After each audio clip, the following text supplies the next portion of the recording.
Dear students, today we will be beginning with the principles of management given by Henry Fayol. As we studied earlier, Henry Fayol is one of the management scientists who form a part of the classical management theory. We studied about the first scientist, F.W. Taylor. Today we will be starting with the second scientist's principles, Henry Fayol. Now, who was Henry Fayol? Henry Fayol was born in 1841 and he died in 1925. He was a French management theorist. He graduated in mining engineering in 1860.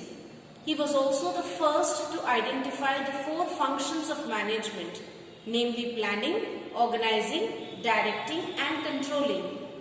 He developed his own concepts about administration and therefore he is known as the father of general management. He propounded 14 principles of administration, what we generally term as 14 principles of management. Now, if you remember the differences, if you remember what we studied about F.W. Taylor and Henry Fayol, we can understand the differences in approaches that they have. Taylor started as a mechanist and went on to become a managing director. Henry Fayol started as an engineer and went on to become a managing director. So therefore, F.W. Taylor's theories were more related to doing of work, whereas Henry Fayol's is related to getting the work done. So in Henry Fayol's management theories, we will be studying about what a manager must do so that maximum output can be generated in his area of work or whatever area where the person is working. Let us begin with the 14 principles. We start with the first principle, division of work. Fayol believed that work must be divided into small tasks.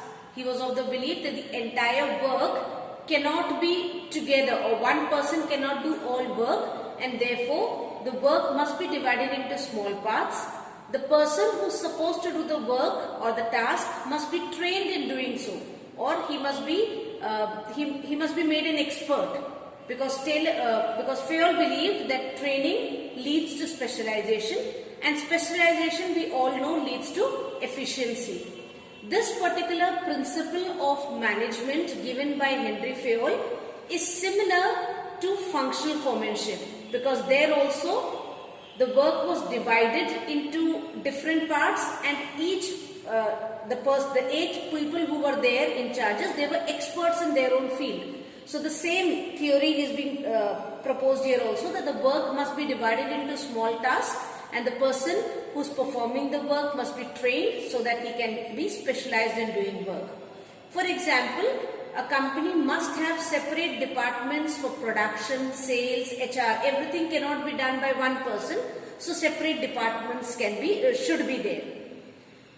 We can take another example which I think you will be able to correlate easily. When you go to a hotel or when you go to stay in a hotel, you have first the gateman is there who opens the door for you. So his work is only to welcome the guests or to see to that whoever is moving out is able to move out properly. Then you have a receptionist. The work of a receptionist is different from the work of a gateman. Then you have the housekeeping staff. You have the kitchen department. So each area has people who are experts in their own fields. So division of work is almost there in almost all organizations. The second principle, authority and responsibility. Now before we understand it, let us understand both these words, what they mean. Authority means the right to give orders and obtain obedience. So if I give an order and the other person does not obey it, that means I have no authority. So the right to give orders and obtain obedience, both are a part of authority. Authority can be both personal or it can be official. Personal authority is you respect or you respond to a particular person because you are inspired or you like whatever that particular individual is saying. That is personal authority, the authority of because of the personality of the individual. The second is official authority. Official authority is not because you personally like or you're impressed by the personality, but because the person holds a particular post. So personal authority can be termed as informal authority and official authority can be termed as formal authority. Responsibility, on the other hand, is a corollary to authority. Now what is corollary? Corollary means something that happens because of a particular thing. So responsibility is there because authority is there. Fayol believed that there must be a balance between both authority and responsibility. Excess of either will result in imbalance in the organization. We can take an example here. For example, a foreman is asked to produce 5,000 units in a factory in one day. He is given the responsibility to produce 500 units in a factory in one day, but he is not given the right to withdraw material. So responsibility is given to him, but there is no authority. Do you think the foreman will be able to complete the given task? No, because there is no balance between authority and responsibility. The third principle, discipline. Now this is a term that we are all very familiar with. Now what is discipline? Discipline means here obedience to organizational rules and employment agreement. So the employees must obey the rules of the organization and follow the employment agreement that is given. Now for discipline to be implemented in the organization, it requires good superiors at all levels. Now what are good superiors at all levels? Good superiors at all levels mean superiors must be impartial, they must be objective in decision making. There should be no bias that the superior must have. Clear and fair agreements. Clear agreements as far as employment are concerned. Fair agreements, that is, if two people are doing the same work, then same amount of salary must be given to them. And judicious use of penalties. If any individual or any employee does not follow the rules of the organization, then the manager has the right to give or to penalize the particular employee or use penalties for it. For example, if the workers they agree to do extra work so that an order can be completed in the organization, the management at that time promises to increase the wages of the employees after the work is completed. Discipline would mean that both the organization or the management and the worker fulfill the conditions. That is, the workers do extra work without extra salary and the management increases the salary once the work or once the order is completed. The next is unity of command. It's a very important principle from your study point of view. Unity of command means one boss for every individual employee. Now this doesn't mean that one employee should have one boss, but it rather means that one particular employee must receive orders from only one boss.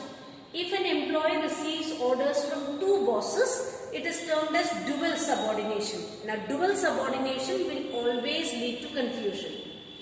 For example, Atul, an employee, receives orders from two bosses, Sunil and Anil.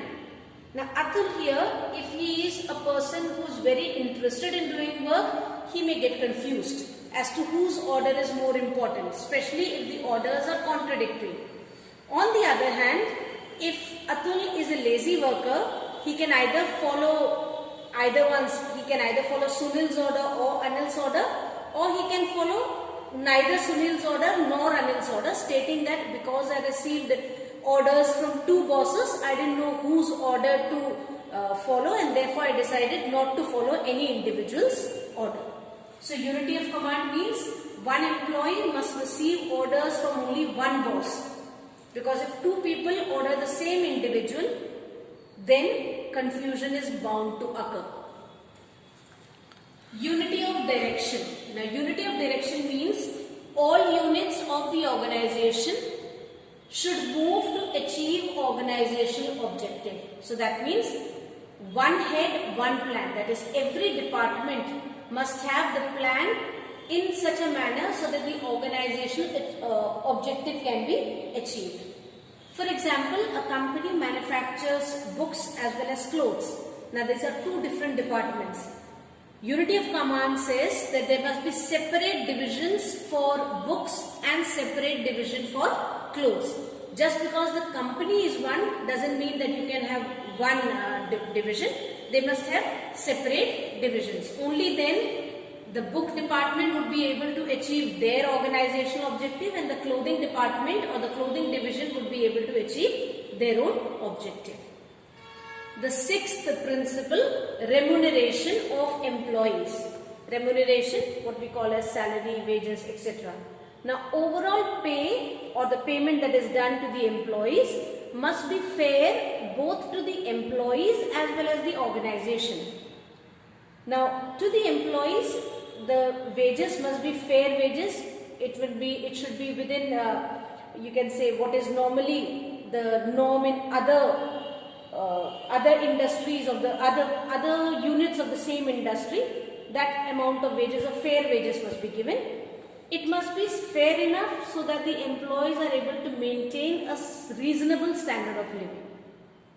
As far as the organization is concerned, it must be within the paying capacity of the organization.